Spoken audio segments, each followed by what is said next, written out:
People who have genuinely ruined their life, what is your story? My neighbor across the street, she was married and had a daughter. She decided to cheat on her husband and abandon their daughter at a water park. Her ex-husband filed for divorce, got full custody, got to keep the house and all his assets.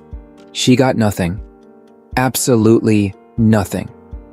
Their daughter has refused to see her because yes, her mom abandoned her multiple times, but the last straw was at the water park on the daughter's birthday.